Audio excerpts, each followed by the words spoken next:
নিজের হাতে নিজেই বিষ মিশিয়ে আজকের বাড়ির লোককে খাইয়ে দিচ্ছিলাম। তো কারণটা কি যদি জানতে চাও অবশ্যই চ্যানেলটাকে সাবস্ক্রাইব করে পাশে থেকো ফুল ব্লগটা দেখার জন্য। তো চলো, এই রাত দুপুরবেলা আমি টমেটো কেক ভেঙে নিচ্ছি গাছ থেকে। আল্লাহ তাআলা জানি না আমাকে মাফ করবে কি না। তো বড় ভুল হচ্ছে, দেখো ইঁদুর মরা দিয়ে এই রান্নাগুলো করে নিয়েছিলাম।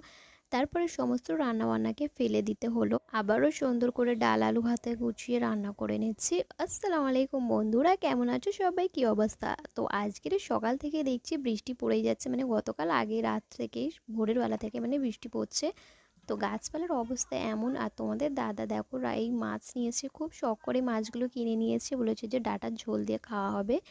তো বড় মানে ছোট মেয়ের জন্য নিয়েছে বড় মাছ, আর আমাদের জন্য নিয়েছে ছোট ছোট চারা মাছ। তো চলো আজকে আমি এই মাছগুলোকে ঝপ ঝপ করে বেছে নিই। আর আমার হাতে অনেকটা কাজ রয়েছে, সেই কারণে আর আমাকে বেলাইটাও এত পরিশ্রম করছে যে মানে বলার মতন না। তো সত্যিকারের কথা বলতে আমি বিয়ের আগে মার বাড়ি থেকে মাছ বাছা শিখে আসিনি বলে শাশুড়ির কাছে অনেক কথা শুনেছি, কিন্তু আল্লাহ তাআলা আমাকে সব কিছু আস্তে আস্তে বুঝিয়ে গুছিয়ে দিল যে আমি এখন নিজে থেকে সব কিছু গুছিয়ে করতে পারি। তো এখানে মাছগুলো হাফ করে নিলাম, মানে যেইটুকুনি পরিমাণ রমজান মাছ চলছে সেই কারণে আমি হাফ মাছ খাবো আর হাফ মাছ রেখে দেবো। আর মা আদা রসুন পাঠিয়েছে দেখো এতগুলো।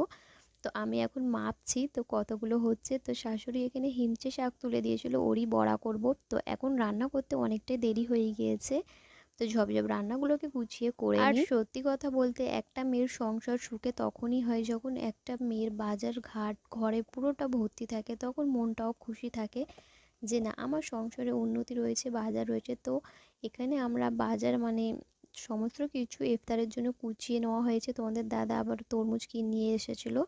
তো এখানে এখন আমরা ইফতার খুলছি, আমরা এখনও অনেকটাই কাজ পড়ে রয়েছে। তো তাড়াতাড়ি রান্না করতে গিয়ে এখন এখানে অনেকটাই সময় পেরিয়ে গিয়েছিল মানে ইফতারে বসার জন্য।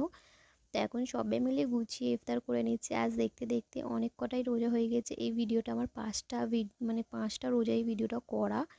তো এখন আমারও রান্না কমপ্লিট হয়নি, এই রান্না করছি কি আর। আর এখানে সেই হিমচে শাকের বড়াটা গরম গরম করে ভেজে নিচ্ছি।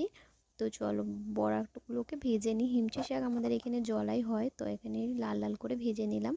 আর রান্না করতে প্রচুর দেরি হয়ে গিয়েছে, তো তাড়াতাড়ি করে ডাঁটাগুলোকে বেছে নিলাম, নিয়ে এই রান্না বসিয়ে দিলাম। তোমাদের দাদা অনেক শখ করেছিল ডাঁটা আলু ঝোল।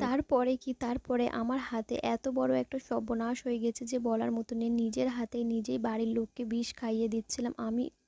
সত্যিকারের কথা আমি নিজেও বুঝতে পারি না যে জগের মধ্যে এরকম মানে ইঁদুর মরে পড়ে থাকবে। আল্লাহ তাআলা আমার মাথায় কী দিল, আমি জগটাকে খুলে দেখলাম যে বিষ। তারপরে কি আর ছোলা রান্না, মাছের তরকারি সব কিছু ফেলে দিয়ে আবার নতুন করে গাছ থেকে রাত দুপুরবেলা টমেটোগুলোকে ভেঙে নিয়ে